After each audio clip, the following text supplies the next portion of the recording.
Hello boys and girls, welcome to my channel. I'm the Obscure Angel PT, and for today what we have in here it is Tower of Time. So probably it's not the first time that you saw anything about this game on this channel, because Tower of Time was released for early access some time ago. The developers decided to send me out a key for this game, and I decided to try out, and actually I was impressed.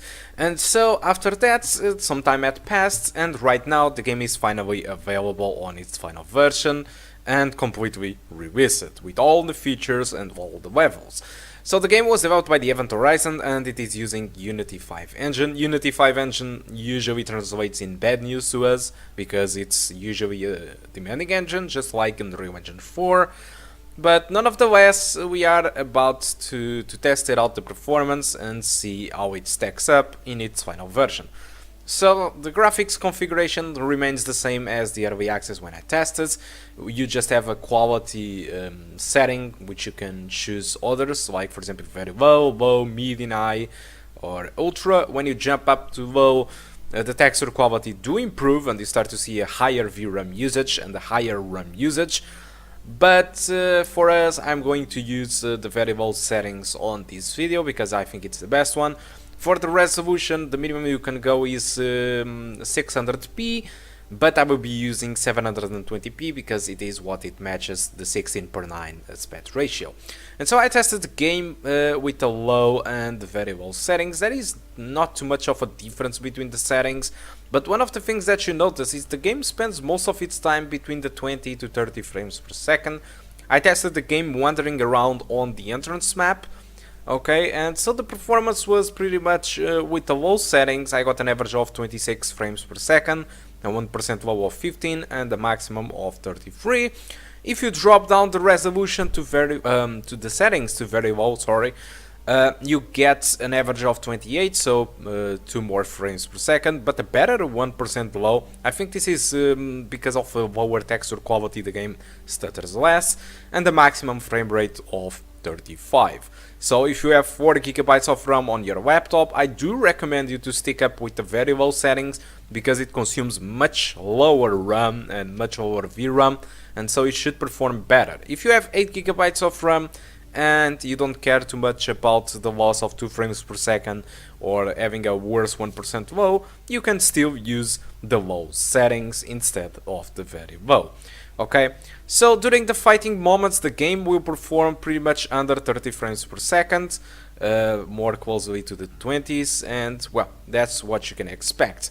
So I was cycling around here in some menus. These menus, I'm just trying to show what you have on the sub-menu of the game. So for example, you can personalize your characters, you have a nice skill tree, you have an inventory, you can craft stuff. So it's really a nice thing in this game. So that's why I said that I was impressed. This is a party RPG, and it seems to have a lot of complex stuff. And it seems that most of the Steam users are really happy with this game, so I think most of the people are not aware of this game. But if you like this type of games, or usually if you like this type of games, probably Tower of Time, it is a nice game that you can get in the future, or just right now. And if you want to get it just right now, like I said, there is the game is available on Steam for 20 bucks. So you can buy the game. It's not really expensive. I think it's the right price for the game. And also, if you want to buy through Kinguin, I will leave a link on the description. Usually through Kinguin it's cheaper, but the last time I checked it was out of stock, so I'm not really sure what price it will be there. But if you want to check it out, or if you are watching this video like 1 week after the release of this video, or 1 month, or a lot of months after, just check it out on Kinguin because probably it is cheaper than on Steam. I will leave you the links on the description for you to access there more quickly. So I think that's all for now that I want to talk about Tower of Time. I will promote a little bit my secondary channel by saying that I completed the Manhunt game. So yeah, I have a secondary channel about playthroughs. I completed the games from the beginning to the end. For now I'm sticking with the classics because I do like it, and I started to play Manhunt some months ago, and I completed the game, all the missions with 5 stars, which is the maximum rating you can go for. and with the maximum difficulty. So if you want to check it out and watch a little bit of that playthrough or entirely, there is also a link on the description for that video. It's a no commentary playthrough, so there is no comments, no voice, it's just the game with all the ambience. So getting back now to the Tower of Time, one of the things that I personally don't enjoy too much on this game is the fact that when you go into a fighting moment on this game or to a battle, what happens is the game needs to build the scenario, and takes a little bit of time. It's one of the bad things about this game, and as you can see during the battles, the performance is a little bit worse. And one of the things that did improve a lot comparing to the early access is that during the early access you had the ability to slow time, and you still have that ability, but people complained about that because people wanted to pause the game. The developers heard the community, and this is very important in my opinion. The developers heard the community and implemented also an option for you to pause the game.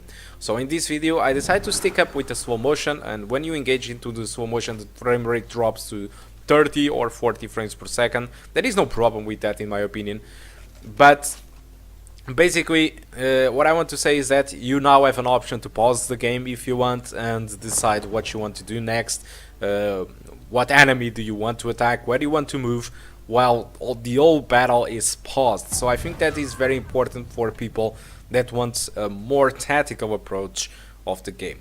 So I think that's all that I want to talk now about Tower of Time. I talked more than I was expecting, and that's pretty much it. So hope you did enjoy the video. I'm going to finish just soon because I'm going to die, because I'm usually a noob in these type of games. And that's it. So thank you a lot for watching, and I hope to see you soon. Goodbye.